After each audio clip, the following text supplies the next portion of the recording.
They are lined up behind it, but I drink kombucha.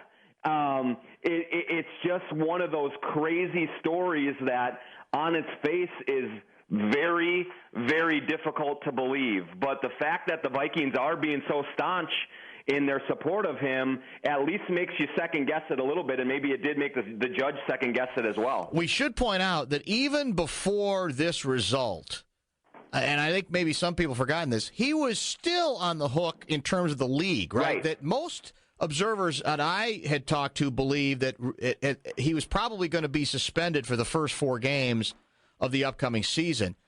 Have you heard that same thing? And I think a lot of people are assuming, well, he's going to be available from the beginning. No.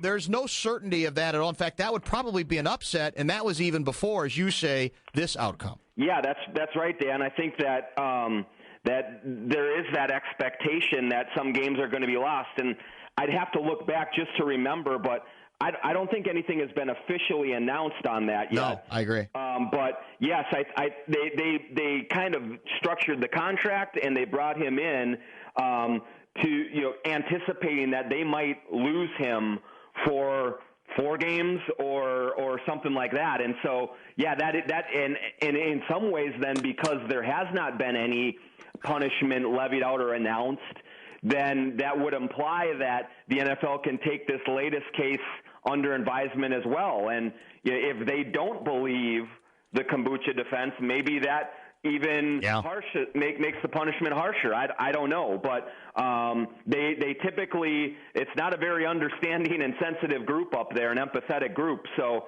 if they see reason to be concerned, I don't think they'll hesitate to drop the hammer. AP sports guy Johnny Krasinski is indeed with us. I want to get back to the Wolves point guard situation and possibilities out there. I'm going to throw some names your way. You mentioned Lowry.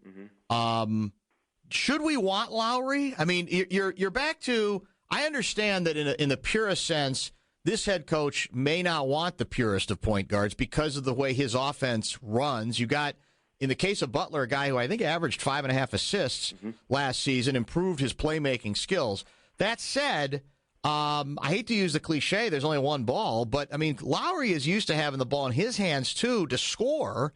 So does that even make sense for this team to be interested in Kyle Lowry? Yeah, it would be an interesting mix to see how that works. I do think that one thing that is really attractive in terms of Kyle Lowry, one, he's really tough. Yes, that's true. And he will fight you and bring that edge, which is what Tibbs wants. He can hit the open three, which is going to be big because both Butler and Wiggins have so far shown to be either average or a below-average three-point shooters, so they need floor spacing.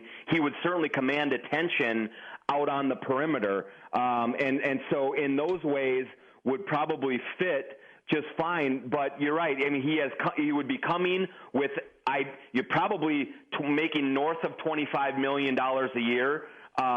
So he would come with the status of a big-time player and a leader. He's coming from Toronto, where he ran the show and really emerged as an all-star, and so he's used to really commanding things. And then, but the one thing that would really give me pause, Dan, is let's say you sign Kyle Lowry to a 4-year, $110 million deal, which might be conservative. He's 31 years old. Yep. And this team in general, you have a 27, 28-year-old in Butler and then 22-year-olds. Is Kyle Lowry on the same kind of path just from an age-wise as you need out of your point guard? And that way, Drew Holiday makes a little more sense as a 28, 27-year-old guy. But it certainly would mean, if you do that you're pushing all your chips into the table and you're saying you're not just going for a playoffs, but you're going for much bigger, grander targets than that 8 or 7 seed if you bring in Kyle Lowry. And so that would ramp things up here exponentially. What about Teague?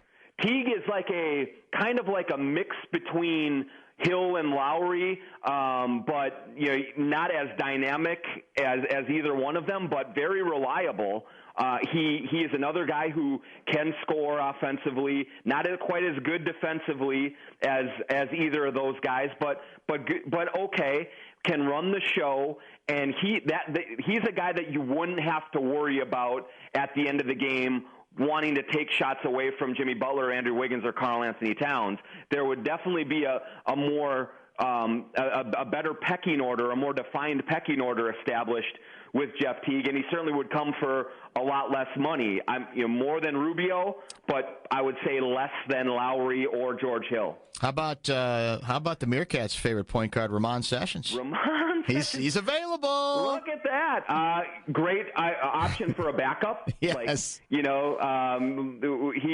come in and just run the show for you until Tyus is ready to be your primary backup, but that's about all I would count on for Ramon Sessions. So I'm not going to hold you to this because I know it's a fluid situation, but your best educated guess today on which way the Wolves end up going? Yeah, I think that Tibbs and Layden want to go for it. I think they want to make a big splash. I think they want to go somewhere in that Kyle Lowry range and take a big swing.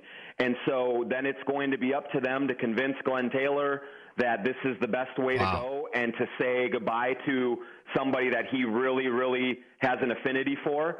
And as we've known Glenn Taylor over the years, he's a very loyal owner, and he does have favorites, and Ricky is certainly one of those favorites. And so if they do go that way, it will come after some big-time conversations and maybe even a little bit of arm twisting. Man, oh, man. And change his face. The three-way deal we talked early, in terms of how old is Beverly? He's younger, isn't he? Yeah, he's younger. I want to say 28, maybe 29. Yeah. So not as obviously accomplished a player, right? But maybe far less expensive. Yeah, as well. He's under contract for $6 million or so the next 2 years. And so then that would you got more room, a ton more cap space for you to go and get, I don't know, Paul Millsap, Andre Iguodala, those kinds of players to bring in. So that would give you some flexibility. But again, the thing about that is that deal is all contingent on Chris Paul picking Houston. Yeah, right. If he doesn't do it, they're not going to give him up. And that's a big if. So Houston has really been aggressive in going into the free agent waters trying to land guys. They have not had a great success with it. They've swung and missed on a bunch of guys over the last few summers. So if Paul says, you know what, San Antonio's a better spot, or the Clippers or whatever, then that deal is probably dead. But if he picks Houston, they're going to have to unload salaries for cheap. And so Patrick Beverly, Ryan Anderson, some of those guys become really available. What's Redick going to command? From what I've heard, somewhere in the 18 to 20 million or a year range, which seems high to me. Like he's older, he is coming off of a little bit of a down year, but he is probably the best shooting guard on the market. Yeah. And he would be great here as a sixth man.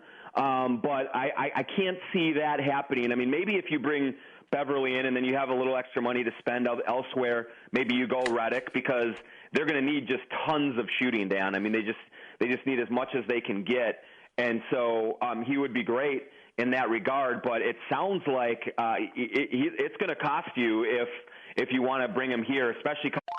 I found items on my credit report that aren't mine. Did someone steal my identity?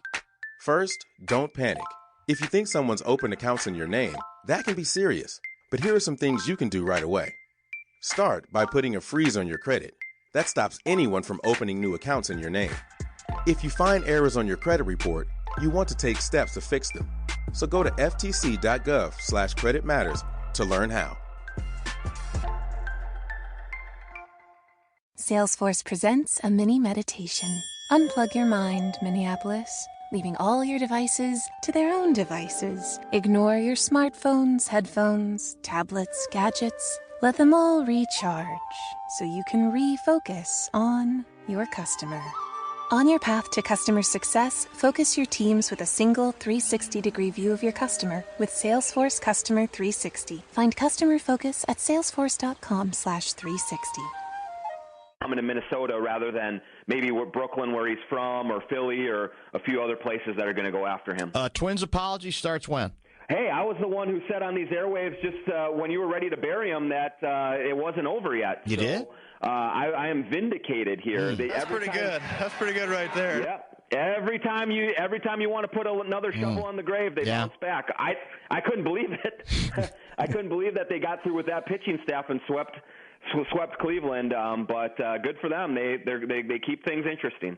One last Butler comment, because we've not, I don't think, talked on air since the trade was consummated. What do you think opened the door completely? Was it that the Bulls came to the decision we have to move him and we're not going to wait any longer, and then it was simply we literally are going to take the best deal even if we don't love any of the deals? Is that what changed? What got it to the point where that deal was finally done? Yeah, I think that the Bulls, they were ready to do it last year, right? On draft night, but then that fell through. But I think really now it got to this summer where they looked and said, this iteration of roster isn't going anywhere in the East, especially as long as LeBron is there. So let's blow it up. And so they came to the conclusion that they did not want to pay Jimmy Butler a $200 million extension, which is what he would have been up for if he would have stayed in Chicago in another 2 years, that they were going to just pull all the reins back, wait out LeBron, and maybe in 4 years or so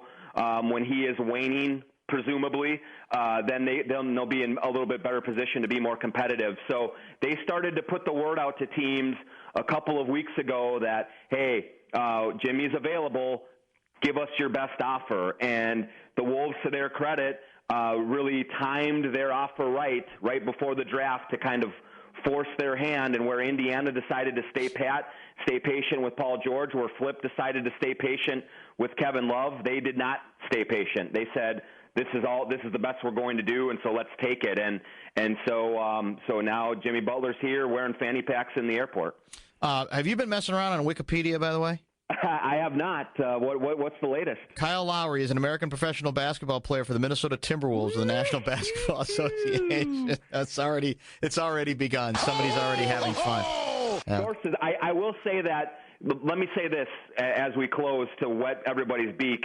I do think that, like Jimmy Butler, Lowry would come here for the right price. I don't think he has eliminated Minnesota the way that Chris Paul has. I do believe that the Wolves have tried to send back channels about Chris Paul's interests and have been politely told thanks but no thanks. I think Lowry would play here if the money's right. Been a terrible playoff player lately, hasn't he? He was really up and down. So when he's bad, he's awful, and when he's good, he's amazing. Yeah. Now, I don't think he wouldn't need to carry the show here. So it would be interesting to see how he acclimated. That's the key. Would he understand that? To me, that's the question. The key. That's going to be the key with Butler and Towns. That's true, Dan. I mean, they're two alpha dogs. Yeah. And how do they work together? And if you bring in another alpha like Kyle Lowry, how would that all work together? Now, good problem to have when you have real talented players and you have to figure out how to play, as opposed to Alexei Petrov and Sasha Pavlovich and all of those guys and having no talent, but it is nonetheless a problem. I sense pending disaster here now. I mean, I was on board with your adding a 28-year-old because he's in his prime, and you say, okay, 28, that's not that old, but now you're getting into the 30s and you're starting going, oh man, then are you sort of surrendering the plan too much? I don't know what the right balancing act is in that regard. That's why they get all the big bucks. Yeah, but I'll say this, that I mean, if you bring in the 31-year-old, you're saying we need to get to the playoffs and we need to go right now, and so then we can show Towns and Butler and Wiggins that this is a place to stay for the long term. So there's a method behind the madness. But you're talking about, you're talking about pushing all your chips in and essentially saying, hey, Golden State, keep an eye on us, which is just unfathomable to think that would even be the strategy, just given where this franchise has been. But that would be the message that they would be trying to send if you do something that big. Just hope Towns gets a chance to take double-digit shots sometime next year. I don't know. We'll see. We will see. I think they'll find a way. He's pretty good. Thank you, sir. All right. Great stuff from AP Sports guy Johnny Krasinski on early today because of some scheduling issues. And I neglected to ask him what those scheduling issues were, if he's going to break a story later tonight. But if he does, I promise you we'll try to have him back on. This is Ricky Rubio of the Minnesota Timberwolves. You're listening to The Fan. If you want to party with meat sauce, and I can't imagine why you wouldn't want to, head to CanFan.com, keyword contest. Tell us why you should win a backyard barbecue with Sauce himself. It's all sponsored by Dos Equis.